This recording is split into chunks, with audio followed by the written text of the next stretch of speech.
नमस्कार, कैसे हैं आप सब लोग। हमने पहले सिलेबस की चर्चा की है और जैसा कि हमने आपको बताया कि हम राजस्थान की 1857 की क्रांति से शुरुआत करेंगे। साथ साथ में हम एक एक टॉपिक लेते चलेंगे। राजस्थान का भी हो जाएगा, एक क्रांति से इतिहास से मान सकते हैं हम। फिर एक राजस्थान जियोग्राफी से ले लेंगे, इंडियन हिस्ट्री से ले लेंगे टॉपिक। ऐसे बदलते बदलते चलेंगे, ठीक है, ताकि आपके सिलेबस में कोई दिक्कत ना हो। तो शुरुआत करते हैं 1857 की क्रांति से। राजस्थान में 1857 की क्रांति, लेकिन क्रांति से पहले आप ये जान लीजिए कि 1857 की क्रांति से पहले जो क्रांति हुई थी वो अंग्रेज़ों के खिलाफ हुई थी। तो अंग्रेज़ भारत में, मान लीजिए अब राजस्थान में, भारत के दृष्टिकोण से नहीं, अब अंग्रेज़ राजस्थान में कब आए थे, तो राजस्थान में अंग्रेज़ों का प्रवेश, यहाँ से शुरू करेंगे हम अपना टॉपिक। क्या होगा कि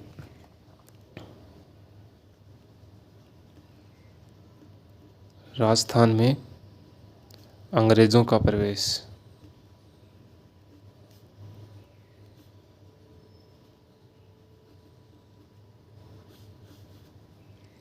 राजस्थान में अंग्रेज़ों के प्रवेश से करेंगे। अच्छा, राजस्थान में अंग्रेज़ों ने प्रवेश किया क्यों? कई कारण थे। जो भी राजस्थान की जो वो रियासतें थी, उनके शासकों ने अंग्रेज़ों को पहले इनवाइट भी किया था। जैसे जयपुर के शासक थे पृथ्वी सिंह, उन्होंने 1776 में अंग्रेज़ों के साथ संधि करनी चाहिए थी। कुछ कारण रहे थे उन सब के, जो रियासतों के जो शासक थे, राजा थे, कि वो मराठाओं के जो पिंडारी और मराठाओं के जो आक्रमण होते थे उनसे बहुत ज़्यादा मतलब चिंतित थे, छुटकारा चाहते थे उनसे, मराठाओं के आक्रमण से, कि वो बहुत ज़्यादा लूट मार करते थे बेहिसाब तरीके से। लूट मार तो करते ही करते थे, धन का तो नुकसान होता ही था, साथ ही साथ जान माल का भी नुकसान होता था। लोगों को पीट भी जाते थे, मार भी जाते थे। काफ़ी ज़्यादा इमारतों को, भवनों को या फिर लोगों के मकानों को नुकसान भी पहुंचा जाते थे। तो उन सब से वो राजा क्या है कि शांति चाहते थे कि भाई इन मराठों से, पिंडारियों से हमें क्या मिले, छुटकारा मिले। तो सबसे पहली बात तो यही है कि मराठों से छुटकारा चाहते थे सभी शासक, मराठों से छुटकारा, मराठों से छुटकारा चाहते थे सभी के सभी शासक लगभग। तो जैसा कि हमने बताया कि एक तो 1776 में जयपुर के शासक थे पृथ्वी सिंह।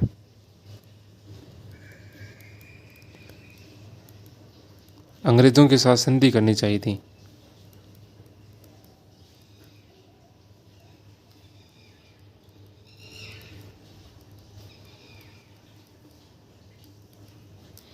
अंग्रेज़ों के साथ संधि करनी चाहिए थी, लेकिन ये असफल रही, असफल। अंग्रेज़ों ने मना कर दिया, कहा कि हमें अभी संधि की कोई आवश्यकता नहीं है, हम कोई संधि नहीं करेंगे। लेकिन क्या है कि मराठों का आक्रमण केवल राजस्थान के भीतर ही नहीं था, राजस्थान के बाहर भी मराठा वो है क्या है कि लूट मार करते थे मराठा और पिंडारी।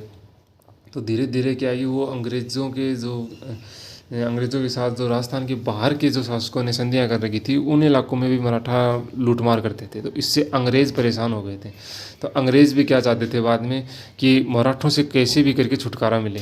तो मराठों पर अंग्रेज़ आक्रमण तो करना चाहते थे, लेकिन अंग्रेज़ों को पता था कि भाई जो मराठा हैं उनके राजस्थान में कुछ शासक ऐसे भी हैं जो उनके दोस्त हैं। जैसे भरतपुर के शासक रणजीत सिंह, वो उनके मित्र थे मराठों के। तो अंग्रेज़ों को पता था कि भाई मराठा नापापीट शाह, मतलब कि इनके ऊपर युद्ध करा तो अगर हारगो मराठा हारना आ जाएगा, पिंडारी हारना आ जाएगा, तो ये सीधा सीधा भरतपुर जासी संरक्षण के लिए। तो बोले अन बट्ठों आकी डोरी काटा कया, मतलब अन संरक्षण नहीं मिला, चारों नाकों घेर के मार के ख़त्म कर दिया, साइड में सरका हुआ अन सगड़ा।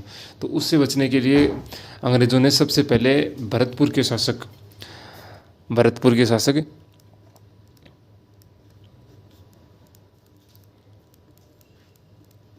रणजीत सिंह,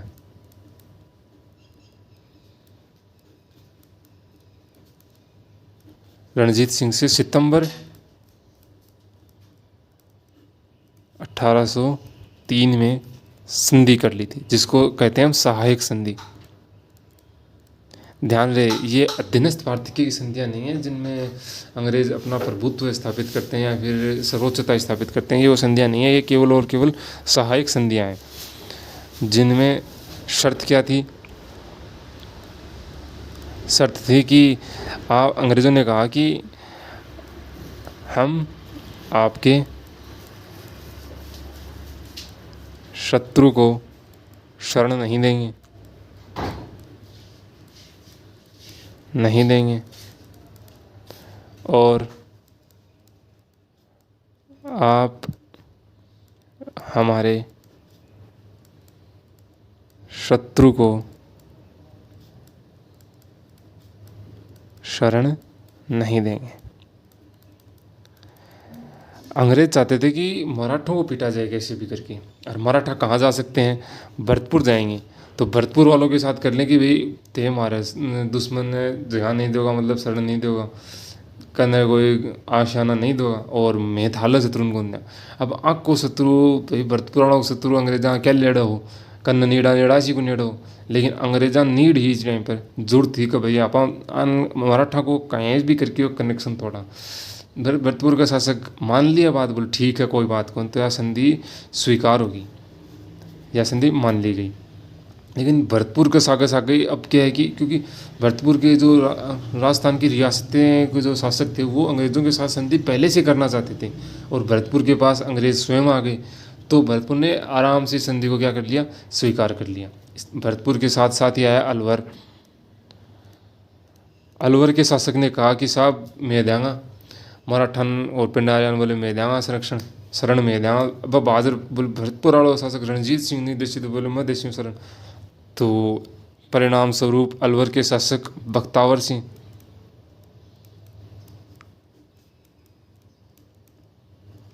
सिंह के साथ भी संधि करनी पड़ गई, जो कि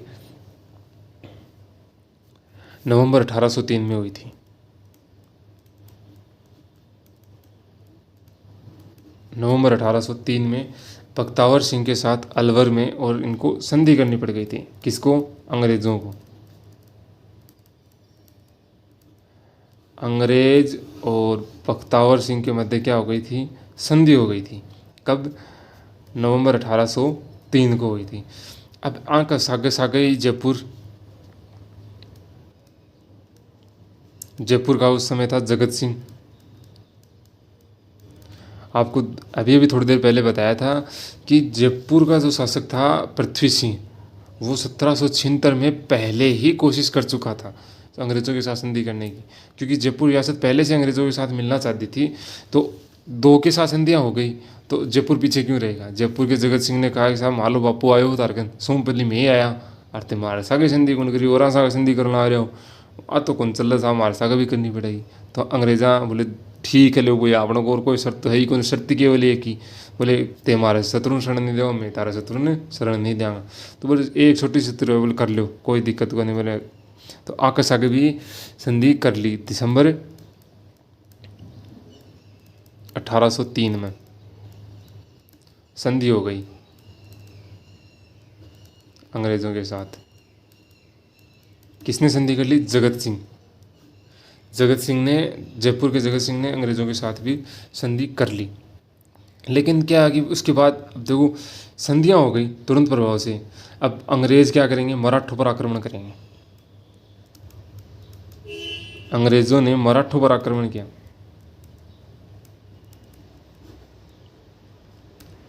पर आक्रमण कब किया? 1804 में किया। लेकिन अब ये 1804 में अंग्रेज़ और मराठों के बीच में जो युद्ध हुआ था उसका नाम था लासावाड़ी का युद्ध।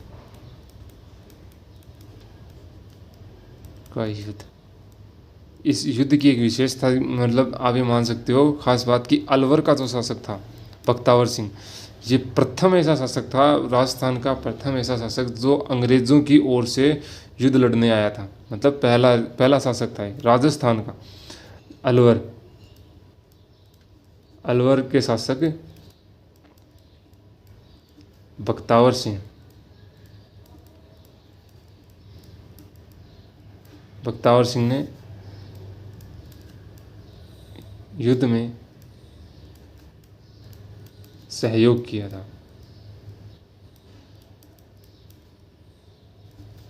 किया, ये पहला ऐसा शासक था, प्रथम शासक, प्रथम शासक था ये, ठीक है। अब मराठा हार गए, अंग्रेज जित्या, मराठा हारा। अब मराठा हार सीधा कट गया भरतपुर। भरतपुर जा और बोला कौन हो भरतपुर को शासक, अभी भी बताया था रणजीत सिंह है। रणजीत सिंह गन गया, साहब बोलते तुम्हारा भाई लाए हो हैं, और मान शरण कौन दो भाई, मान जरूरत है आज। तो बोले ठीक है कोई बात को नहीं, आज जो देखी जाएगी अंग्रेजा संग। तो बोले तो अन्न दे दी शरण। शरण देते क्या हो गया, संधि का उल्लंघन हो गया है, ऊपर पढ़ाई थी ना अभी आपको। संधि का क्या हो गया, उल्लंघन हो गया, संधि टूट गई। तो भरतपुर के साथ दोबारा संधि की,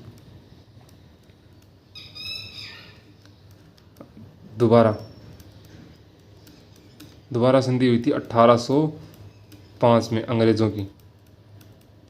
और शर्त क्या थी, यही पहले वाली शर्त थी कि आप हमारे शत्रु को शरण नहीं देंगे और हम आपकी शत्रु को शरण नहीं देंगे। 1805 में पुनः अंग्रेज़ों के साथ संधि हुई थी। अच्छा, जो 1803 की जो संधियाँ हुई थी, 1803 की ये संधियाँ हैं,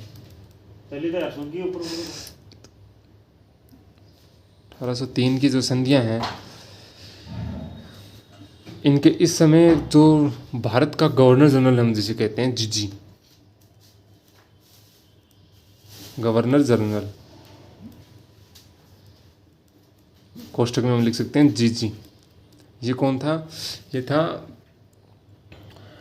वेलेजली, लॉर्ड वेलेजली। 1803 की संधियों के समय था, ध्यान रखना है सहायक संधियां नहीं हैं, ये केवल और केवल क्या है, संधियां हैं। मतलब जो सहायक संधियां अधीनस्थ पार्थिकी की संधियां थी, ये वो नहीं है, ध्यान रख लेना इस चीज़ को, ठीक है, क्योंकि कन्फ्यूज़न मत होना। सहायक संधियां अलग हैं और अधीनस्थ पार्थिकी की संधियां अलग हैं, दोनों में अंतर है, ठीक है। चलो आगे बढ़ते हैं। अभी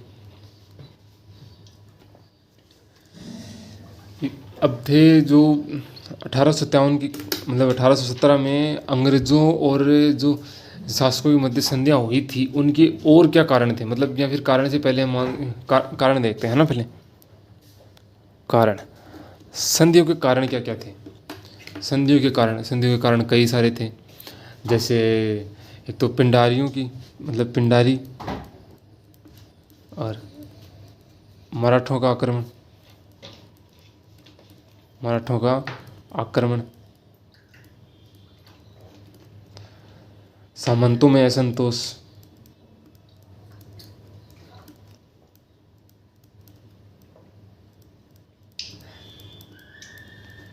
मराठा और पिंडारी का आक्रमण मैंने आपको पहले बता दिया है। सामंतों में असंतोष था, क्योंकि सामंत पहले क्या है कि जो राजा महाराजा होते थे, उन पर सामंत अपना प्रभुत्व जमाने का प्रयास करते थे। एक मान लीजिए आपको ये राज्य है, इसके चारों ओर लगभग छोटे छोटे हिस्सों में सामंत हुआ करते थे। मतलब ये इनके पास खुद की सेना होती थी, किसी के पास 1000 सैनिक होते थे, किसी के पास 500 सैनिक होते थे, ये सामंत होते थे, जो बीच में राजा होता था। तो ये सारे के सारे सामंत मिलकर क्या करते थे, कभी कभी राजा से कोई अतिरिक्त नियम बनवा लेते थे अपनी विशेष छूट के लिए, या फिर राजा के कोई किसी भी राजा के देहांत के बाद जब उसका बेटा राजा बनता था, तो उसमें से ये प्रतिनिधि चुनते थे कि भाई छोटणियों वंशी बड़ोड़ो वंशी, तो बकमा भी आपका मतदान कर लेता मगो जो सारा सामंतान राज्य होता ने भी नहीं बनाता है। तो वो अधिकार भी सामंता को छूट गो, मतलब सामंता को यो सारो अधिकार अंग्रेजा कन चले गए। तो इस सामंत असंतोष था, क्योंकि सामंता की शक्ति कम हो चुकी थी इस कारण से। फिर कृष्णा कुमारी विवाद था एक,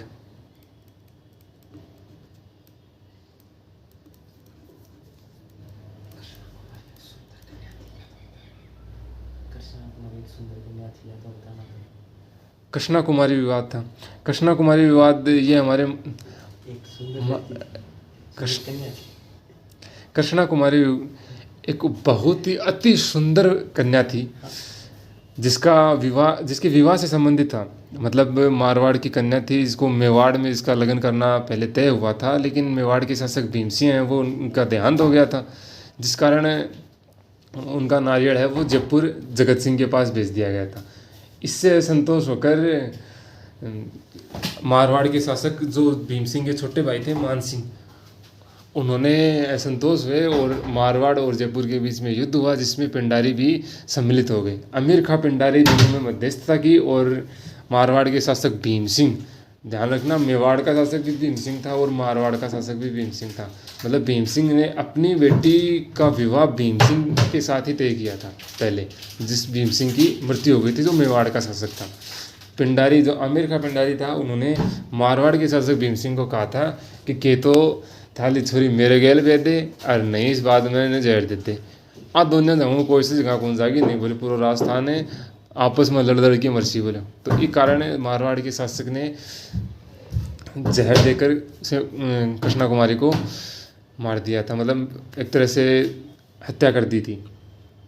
और ये कारण था कि आपसी फूट का समझ सकते हो या फिर असंतोष का समझ सकते हो या फिर आपस में जो विद्रोह होते थे, जो आपस में लड़ाइयाँ होती थी, उससे छुटकारा जाते थे सभी सभी सामंत। एक कारण ये भी था। और एक मतलब अंग्रेज़ों की कूटनीति समझ सकते हैं हम। कूटनीति अंग्रेज़ों की कूटनीति थी कि भाई अंग्रेज़ों को तो पूरे भारत को एक छत्तर के नीचे लाना था कि भाई सगड़ा आपनो ही आपनो राज हो है।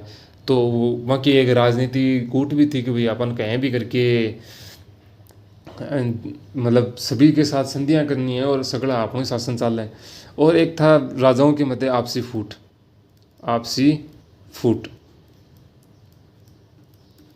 पर खड़े कौन सो आऊँ तो कोर्सो कोर्सन सब भी वो भी की टांग खींच तो वो भी की टांग खींच तो बीच से बचनवा खातर कि भाई अपन कहें जाए करके एक जगह शांति रहे तो चालू तो करा रहना चालू तो करा भी का कारण कुछ एक कारण हाँ जगह ये सहायक संधियाँ हुई थी उनके कुछ कारण थे।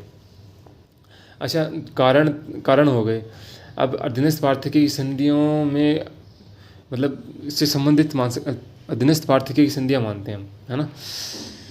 तो ये है 1817 की, ठीक है। अधीनस्थ पार्थक्य की संधियाँ है, तो अधीनस्थ पार्थक्य की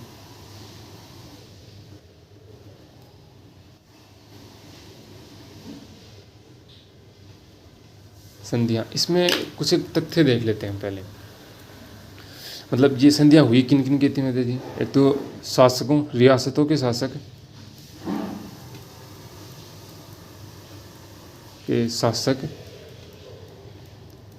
और अंग्रेज़ों के मध्य हुई थी। रियासतों के शासक और अंग्रेज़ों के मध्य ये संधियाँ हुई थी।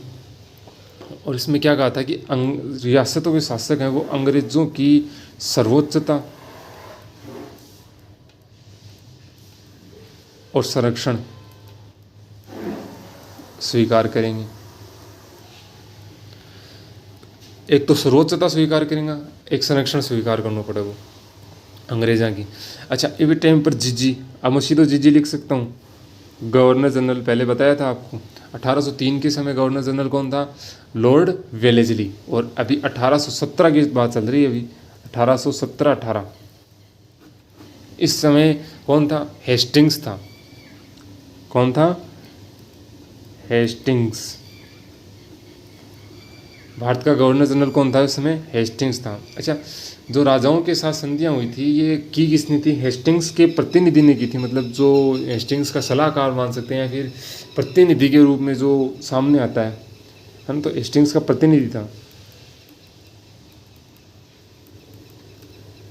था मेटकॉफ, चार्ल्स मेटकॉफ। इसने सभी के साथ मतलब राजस्थान के सभी रियासतों के साथ संधियाँ की थी चार्ल्स मेटकॉफ ने। ये कहाँ का? ये रेजिडेंट था दिल्ली का। कहाँ का रेजिडेंट था? दिल्ली का रेजिडेंट था।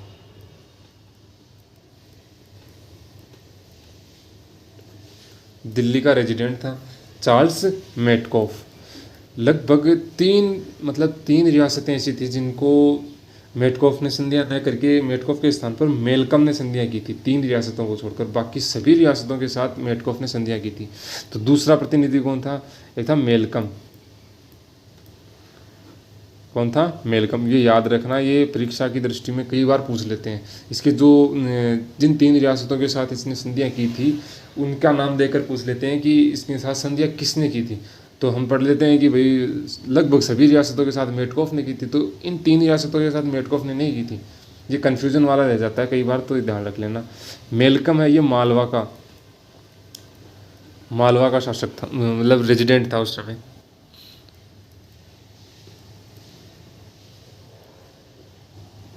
मालवा का रेजिडेंट था। अच्छा, वो 3 रियासतें कौन सी थी? 3 रियासतें थी, एक तो थी बांसवाड़ा, एक थी डूंगरपुर,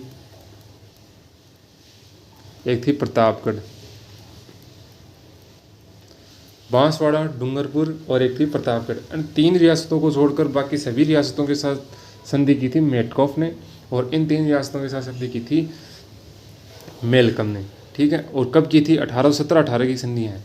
अच्छा, एक इसमें आप मान सकते हैं कि शर्तें, 3 चीज़ें हो गई, मतलब संधिया में जो मोटी मोटी बातें थी वो हो गई।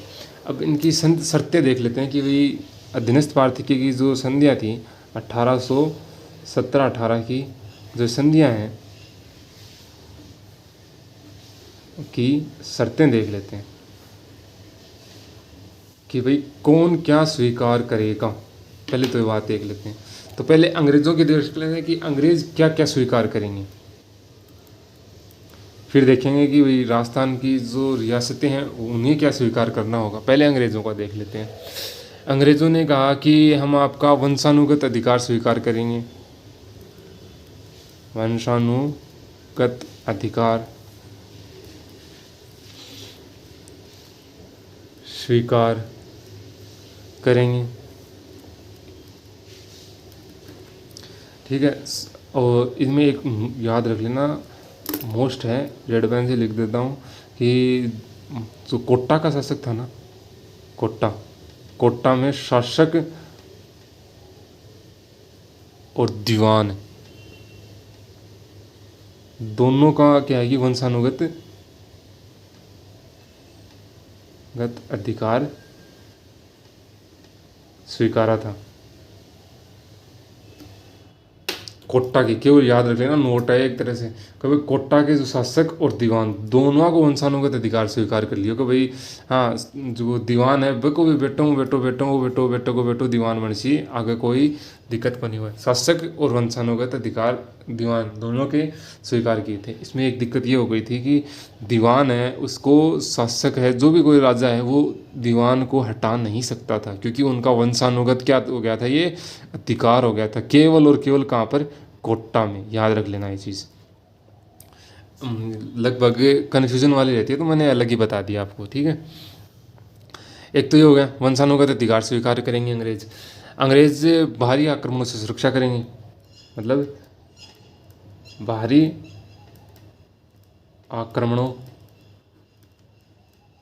से सुरक्षा करेंगे। और एक था कि हाँ,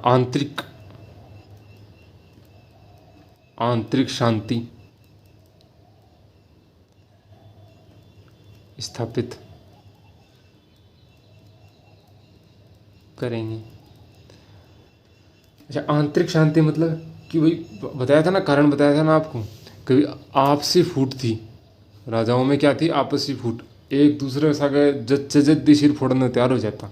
तो बोला मैं था ना आंतरिक शांति देंगा, आपस में कदे ही लड़न गुंद्या।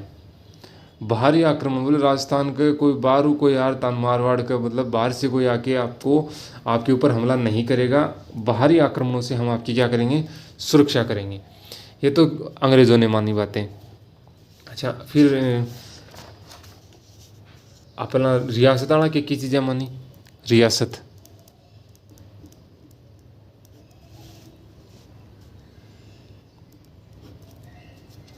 रियासतों ने क्या क्या माना था? रियासतों ने माना अंग्रेज़ों की सर्वोच्चता और संरक्षण।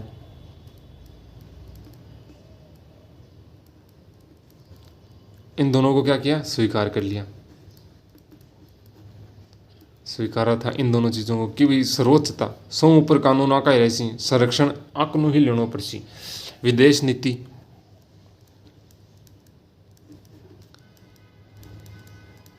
अंग्रेजों की, अंग्रेजों के अधीन।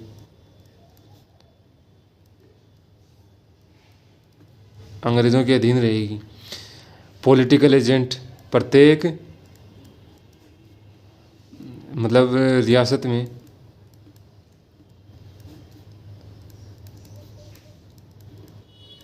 पॉलिटिकल एजेंट की नियुक्ति। पॉलिटिकल एजेंट को पीए भी लिख सकते हैं हम, ठीक है, पीए। ये ध्यान रखना, पर्सनल असिस्टेंट नहीं है ये कौन है, पीए मतलब पॉलिटिकल एजेंट, इसकी नियुक्ति कर दी थी, ठीक है। और हाँ, किसी के साथ मतलब विदेशी संबंध भी मान सकते हैं, जैसे विदेश नीति है। विदेश नीति में क्या आ गई, विदेशी संबंध आ गए, मतलब आप किसी दूसरे राज्य के साथ, किसी दूसरी रियासत के साथ मैत्रीपूर्ण या फिर शत्रुतापूर्ण व्यवहार और संबंध तभी बना सकते हो जब पॉलिटिकल एजेंट या फिर जो जिज्जी है, एजीजी बाद में बनेंगे, एजीजी और जिज्जी या फिर पॉलिटिकल एजेंट, इनकी अनुमति मिले तो। मतलब जो अंग्रेज़ों का दोस्त था, आप उनके साथ दुश्मनी कर उनके साथ युद्ध में सिर माथा फोड़ी को नहीं कर सको, ठीक है। चाहे वो आगलो क्यों ही करो, चाहे ते बकमा बीच में निपटारो अंग्रेजा लानो पड़ोगो तान मध्यस्थता करवाने खातर ते चादर वहाँ के ऊपर आक्रमण को नहीं कर सको, ठीक है। फिर खिराज मतलब रियासतें खिराज देंगी।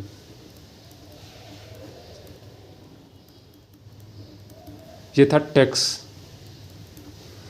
कर था, कर है ना, टैक्स कर था एक, कि भाई खिराज टैक्स देना पड़सी था। सारी रियासतें मान ली। 3 रियासतें की जगह कत्ती बोली मैं तो कदे मराठा ने भी गुन दियो, न कदे पिंडारियन दियो, कदे कोई नहीं, मैं तो खिराज गुन दियो तो ताने भी को नहीं दिया, जना मान ली बात। तो याद रख लेना, 3 रियासतें ऐसी थी, मतलब 3 रियासतें तो ऐसी थी जो जिन्होंने कभी मराठों को या पिंडारियों को कोई भी कर या टैक्स नहीं दिया था, और उन्होंने अंग्रेज़ों को भी खिराज नहीं दिया था, ध्यान रखना शुरुआत में। एक कौन सी थी, एक तो थी जैसलमेर, एक थी बीकानेर, एक थी किशनगढ़, एक चौथी रियासत और भी थी, करौली। करौली क्यों भाई, आना 3 तो कह दियो कैसा, मैं तो मराठान भी गुन दिया करता, ताने भी गुन दिया, करौली तो दिया कर तू, मराठान टैक्स दिया कर तू, लेकिन फिर भी अंग्रेजान कौन दी, क्यों, क्योंकि करौली ने अधीनस्थ पार्थिक्य की संधियां करने वाली पहली रियासत थी। मतलब करौली क्या थी, मतलब नीचे लिख लेते हैं, है ना, करौली अधीनस्थ पार्थिक्य की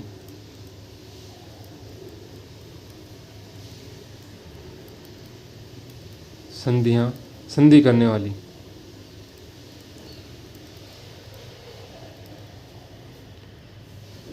प्रथम रियासत थी।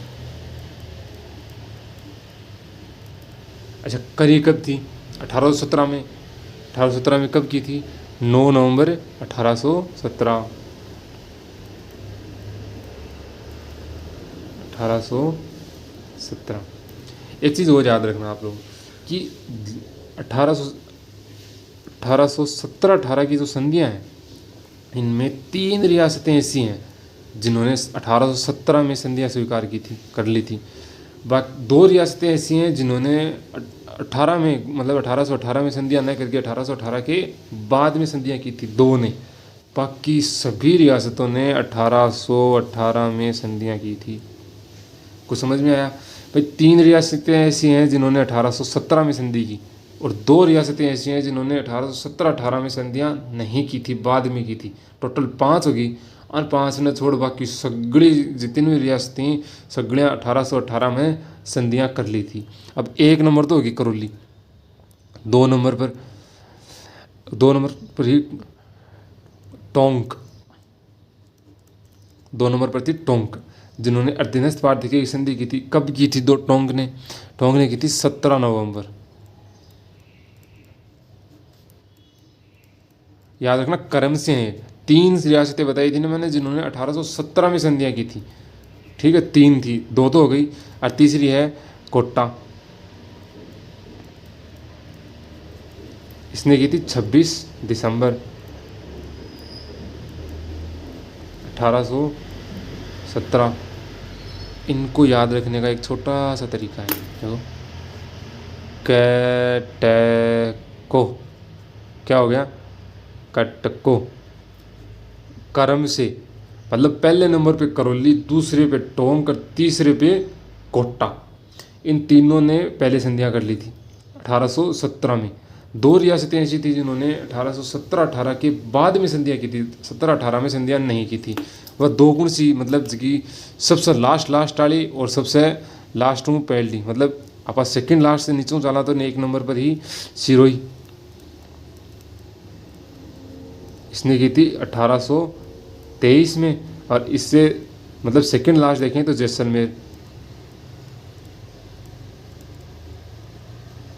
जिसने की थी 1819 में। 2 रियासतें ऐसी थी जिन्होंने बाद में संधियाँ की थी, मतलब एक तो सिरोही 1823 और जैसलमेर 1819।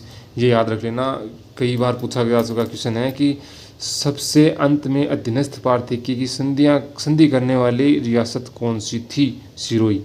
याद रखना, सबसे अंत में किस रियासत ने संधि की थी? सिरोही। सिरोही रियासत ने क्या की थी? संधि की थी, सबसे अंत में की थी। ध्यान रख लेना इस चीज़ को, ठीक है। अच्छा, कुछ एक शासक देख लेते हैं हम जो आते भी हैं, और या फिर शासक आगे देख लेंगे, यहाँ पे लिख लेंगे हम आगे। पहले कुछ ऐसे देखें कि हाँ 1817 कुछ एक रेजिडेंट बने थे, है ना।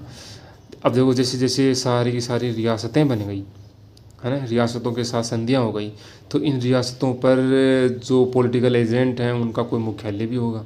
जो एक जगह कोई ऑफिस भी बना हुआ है, हेड ऑफिस भी बना हुआ भाई, बट्ठे हेड ऑफिस है, बड़ेदार तैन भाई, कोई भी समस्या सोल्यूशन नहीं होता तो हेड ऑफिस जाके कंप्लेंट कर सको सगली रियासतों के लिए, तो कोई हेड ऑफिस भी बनना चाहिए। तो सगली सगली संधियाँ हुई 1817-18 की, अधीनस्थ प्रार्थी की जगह संधियाँ हुई। आग बाद में को हेड ऑफिस बनाया गया, कठे के नाम से बने, राजपुताना रेजिडेंसी के नाम से, मतलब एजेंसी मान सकते हो, राजपुताना एजेंसी। कहाँ पर बना था? आगरा में बनाया गया था 1817 में। 1817 में आगरा में राजपुताना रेजिडेंसी का मुख्यालय कह सकते हैं हम, हेड ऑफिस बनाया था। कहाँ पे? आगरा में। अच्छा, इसका अध्यक्ष कौन था? इसका अध्यक्ष था डेविड ऑक्टर लोनी। इसका अध्यक्ष था डेविड ऑक्टर लोनी, जो कि 1817-18 की जो संधियाँ हुई थी उनमें, मतलब राजपुताना एजेंसी जो आगरा में स्थापित, मतलब आगरा में जिसका मुख्यालय बनाया गया था, उसका अध्यक्ष था डेविड ऑक्टर लोनी। ये कब हुई थी? 1817 में। लेकिन भाई जी आपने राजस्थान वाला को head office Agra UP jar आपकी कंप्लेंट रखनी पड़ती, बड़ी दूर जाता। तो बोले कन्नई लिया हो, अजमेर लाया, बोले बीचों बीच राजस्थान के बीच में लिया हो, बोले कठे अजमेर। कब लाया? 1832। अजमेर क्या बना लिया? मुख्यालय। अजमेर को क्या बना लिया? मुख्यालय बना लिया। अच्छा, अजमेर को मुख्यालय तो बना लिया, अब इसमें इसका नाम क्या रखा गया? नाम बदल दिया गया, राजपुताना रेजिडेंस, मतलब रेजिडेंसी कर दिया गया था इसका नाम, है ना, राजपुताना रेजिडेंसी इसका नाम रख दिया गया था। राजपुताना रेजिडेंसी इसका नाम रख दिया गया था। और एक नए पद का सृजन भी हो गया था, मतलब AGG। ठीक है, अब यहाँ पर AGG आ गया। कब? 1832 में प्रथम एजीजी ये बना था लॉकेट, जॉर्ज लॉकेट। राजस्थान का प्रथम एजीजी 1832 में जॉर्ज लॉकेट बना था, याद रखना इस बात को। कौन बना था? जॉर्ज लॉकेट 1832 में। अच्छा, इनका मुख्यालय है वो उरे के चालती लू चालिया करती बैठा तावड़ो पड़तो सागियोड़ो। अभी तावड़े का मायने अंग्रेज यार दौड़ी चाम का भाई आपको वहाँ काला पड़ना का वहाँ का चेहरा इस चीज़ से बचन खाते बोले यार कोई ऐ की जगह देखो जरा ठंड हुआ है, गर्मियाँ गर्मियाँ ना कजास का, तो अना आपको मुख्यालय है बड़ो चेंज करियो, कट्ठे करियो माउंट आबू सिरोही का माइन लेगा। कद लेके गया? 1845। तो हम आगे लिखते हैं कि 1845 में इन्होंने अपना मुख्यालय बदला, मतलब शीतकालीन मुख्यालय रखा गया, परमानेंट नहीं चेंज किया, शीतकालीन मतलब गर्मियाँ गर्मियाँ तो पूरे माउंट आबू चला जाता और सर्दियाँ का माइन पाछा अजमेर आ जाता। गर्मियों में बच्चन खातर माउंट आबू चला जाता, जड़े पहाड़ियाँ का माइन बिल्कुल ठंडो इलाको रहा करतो, तो बिल्कुल कोट पहन के रखता। वहीं अंग्रेजा की वर्दियाँ का माइन तो कोट सूट तो वहीं ज़्यादा वहीं गर्मी में वो करता, तो उससे बचन खातर माउंट आबू सिरोही,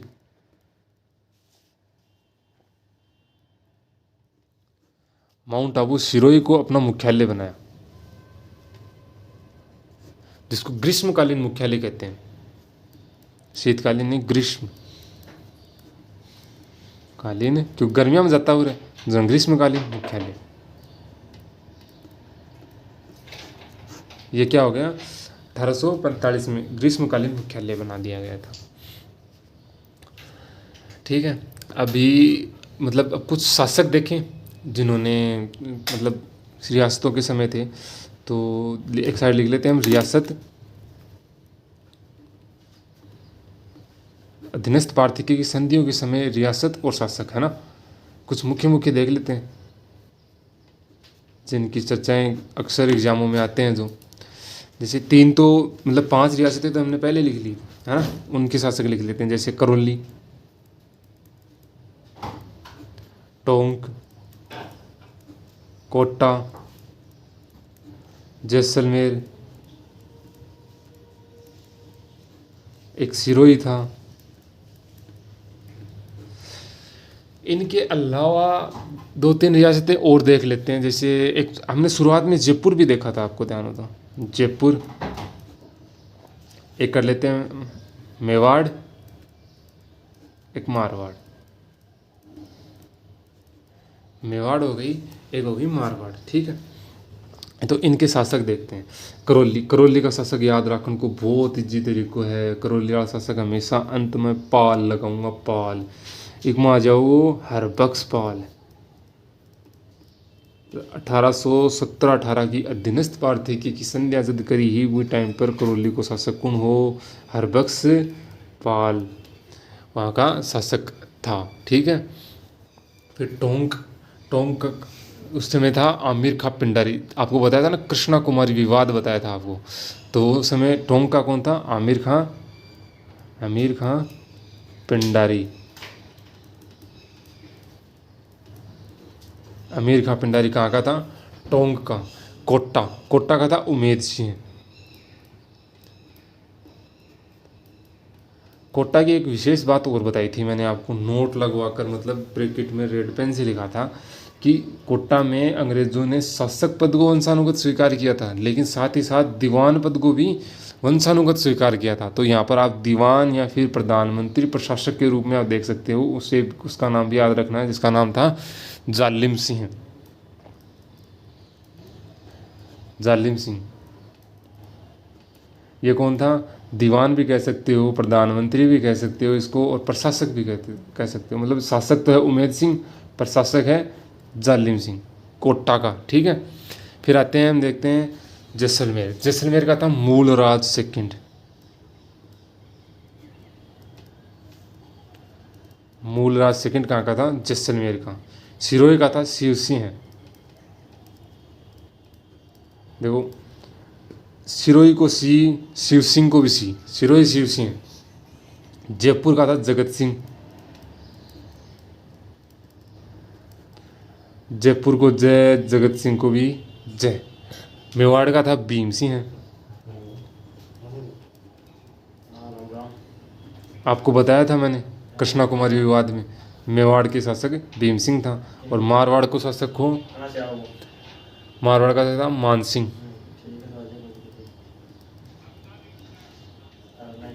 मतलब कृष्णा कुमारी कटे की मेवाड़ की, मेवाड़ के शासक भीम सिंह की बेटी ही कृष्णा कुमारी। अब कृष्णा कुमारी को विवाह मारवाड़ का शासक भीम सिंह के साथ तय करियो, लेकिन भीम सिंह मारवाड़ को शासक भीम सिंह क्यों को मरगो पली नारियल भेजने का 5 दिन बाद में मरगो भी का बाद में भी को नारियल ले रू जयपुर का जगत सिंहन भेज दियो। जयपुर का जगत सिंहन भेजो तो मान सिंह बोलो मैं मर गया है, मालो भाई तो गया मैं तो जीवता यहाँ तो मारसा करते तो क्या ना, अब तो पट्टे भेज दियो जब बोले ना साहब मैं ही आऊँगा बोले कृष्णा कुमारी। तो अंततः इन दोनों के मध्य युद्ध हुआ था, वो बाद की बात है, हम राजस्थान हिस्ट्री के अंदर पढ़ लेंगे, राजवंश पढ़ेंगे ना उस समय आपको पूरा विस्तार से बता दिया जाएगा। ठीक है, तो ये शासक शासक हो गए। इस समय कुछ सैनिक बटालियन भी थी तो उनके बारे में भी देख लेते हैं। ठीक है, सैनिक मतलब सैनिक बटालियन देख लें, सैन्य बटालियन है ना, सैन्य बटालियन।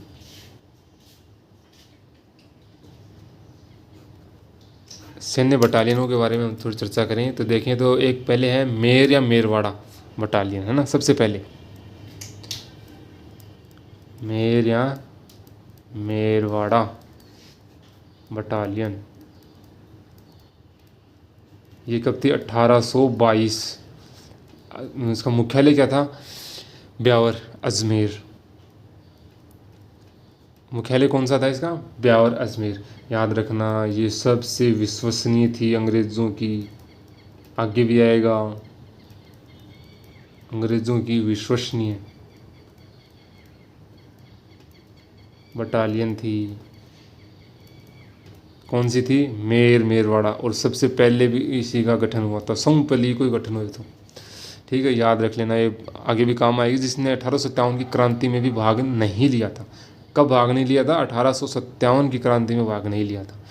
ठीक है, फिर दूसरे नंबर पर आती है शेखावाटी ब्रिगेड।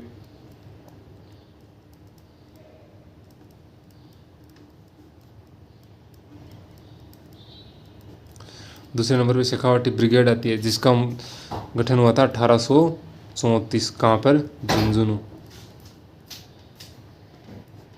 झुंझुनू में इसका मतलब मुख्यालय रखा गया था। यहाँ पर दो व्यक्ति थे जो यहीं से संबंधित थे, मतलब जो बाठोट पाटोदा गांव से थे। एक तो था डुंगजी और एक था जवाहर जी। एक था जवाहर जी जो सिक्कर के बाठोद मतलब बाठोट पाटोदा, बाठोट पाटोदा गांव से इनका संबंध था। डुंग जी ने 1857 की क्रांति से पहले नसीराबाद छावनी को लूटा था। ध्यान रखना, किसने? डुंग जी ने। किसको लूटा? 1857 की क्रांति से पहले नसीराबाद की छावनी को लूटा था। परिणाम स्वरूप उसको आगरा की जेल में डाल दिया गया। इसको वहाँ से छुड़वाने के लिए 3 आदमी गए। एक तो जवाहर जी, डुंग जी को भाई लो यो जवाहर जी, एक लोग उनको बोले, एक लोग एक हजार 2-4 आदमी सागो हो तो सावल सी काम सल्टा लिया, तावड़ो काम सल्टा लिया। तो 2 आदमी और लेके गया था साथ में। एक तो था लोट राम जाट, लोट राम जाट। एक था करनाराम मीणा, राम मीणा। 2 आदमियों को साथ लेके गया था। किस किस को? लोट राम जाट और कन्नाराम मीणा को साथ लेकर के गया था। ठीक है, फिर तीसरी आती है जोधपुर लीजियन। 3 नंबर पे जोधपुर लीजियन। जोधपुर लीजियन की बात करें तो 1835 एरिनपुरा, 1835 में इसका गठन हुआ एरिनपुरा। स्थान पूछे तो पाली, और पाली ऑप्शन में नहीं हो तो सिरोही। ध्यान रहे, 1 नंबर पे तो पाली, 2 नंबर पे सिरोही। पाली ऑप्शन में होगा तो पाली ही उत्तर होगा, वो पाली ऑप्शन में नहीं है तो सिरोही कर सका था। कहाँ की? जोधपुर लीजियन 1835। अगली बटालियन की बात करें तो आता है कोटा कंटिजेंट।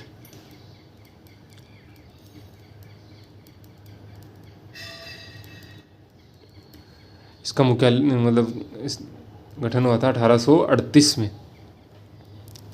और कहाँ पर था इसका मुख्यालय? देवली। 3 थे, मतलब देवली से हम शुरुआत करते हैं, मूल रूप से देवली मानते हैं। देवली, नीमच, एक था आगरा। देवली, एक था नीमच, एक था आगरा। मैं देवली के नीचे अंडरलाइन कर रहा हूँ, तीनों ऑप्शन में हो तो यही मान्य होगा, देवली। ठीक है, एक और लास्ट वाली देख लेते हैं हम, मेरवाड़ा, मतलब मेवाड़ बोल सकते हैं, मेरवाड़ा तो हमने पहले पढ़ ली, मेवाड़ बीलपुर।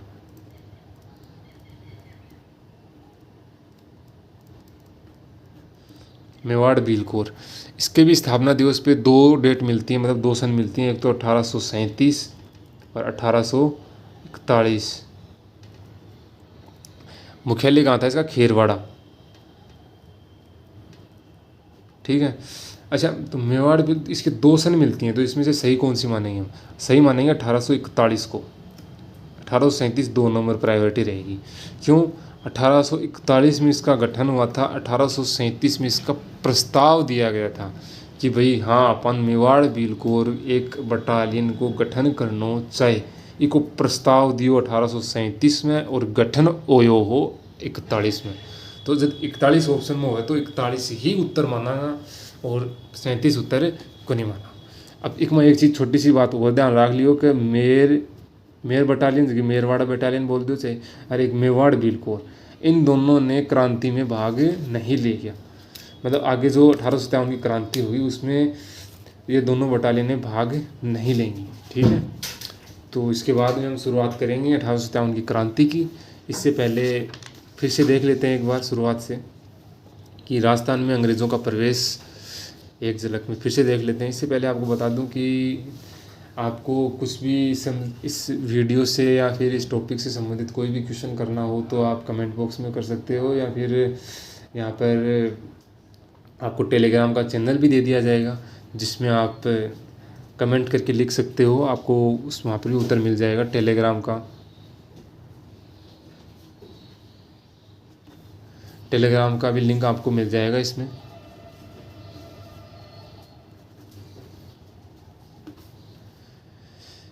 तो आप कमेंट करके भी बता सकते हो, वहाँ से भी आपको आपके प्रश्नों के उत्तर मिल जाएंगे।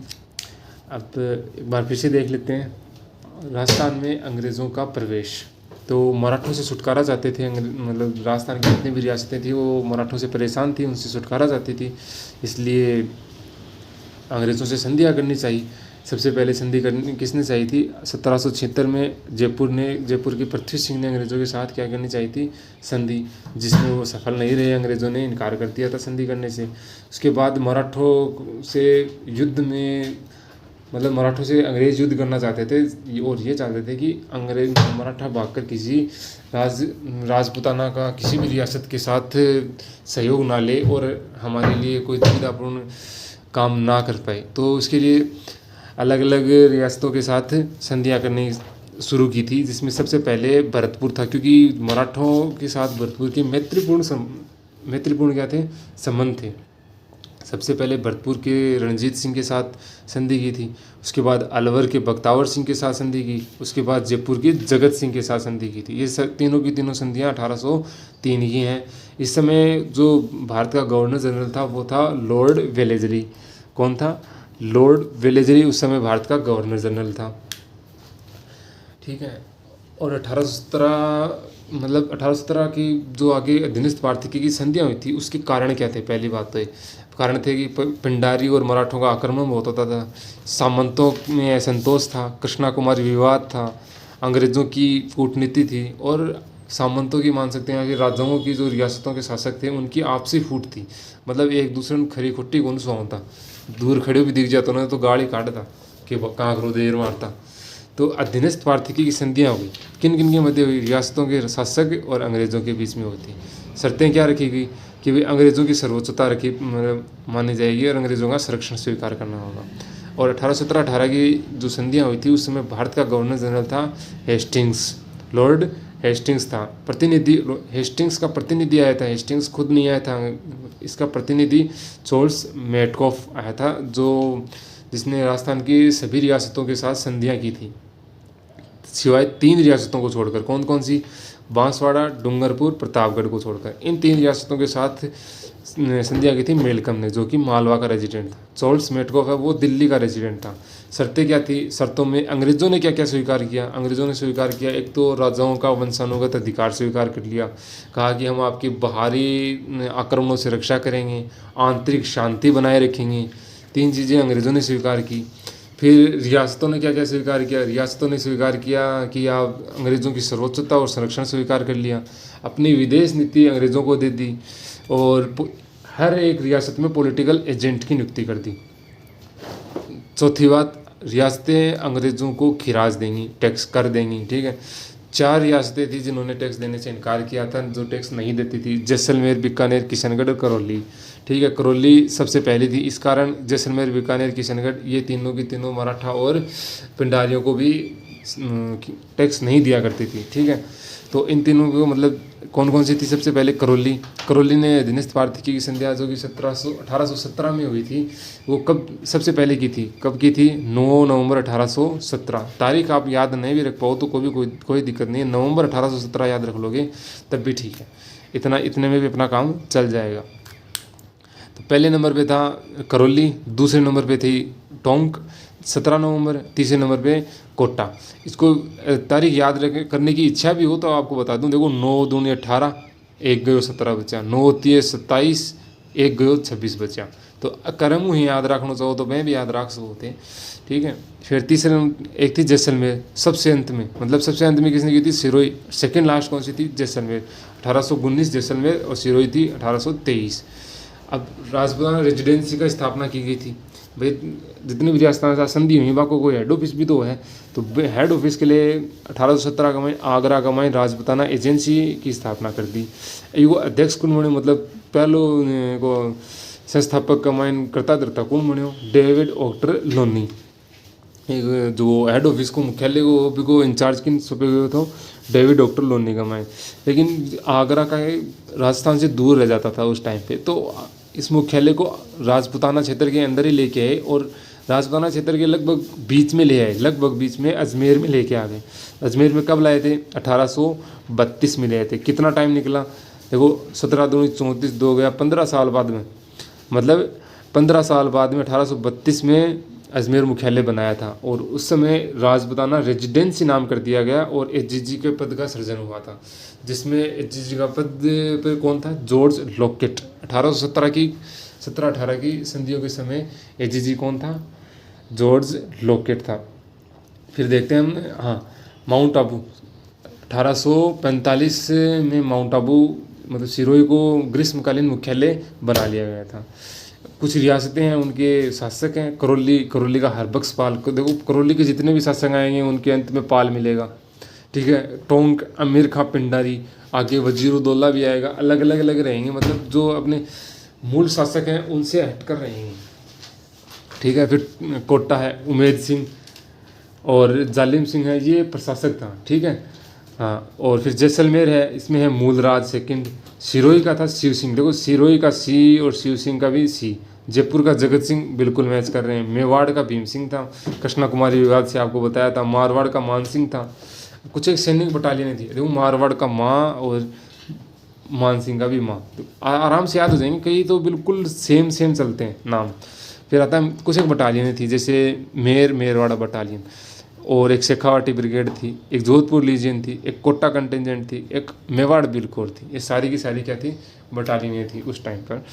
और इसमें एक मुख्य बात ये भी याद रख लेना कि मेरवाड़ा जो बटालियन थी वो अंग्रेज़ों की विश्वसनीय बटालियन थी, और मेरवाड़ा प्लस मेवाड़ बिलकोर, ये 2 रियासतों ने आगे चलकर 1857 की क्रांति में भाग नहीं लेंगी।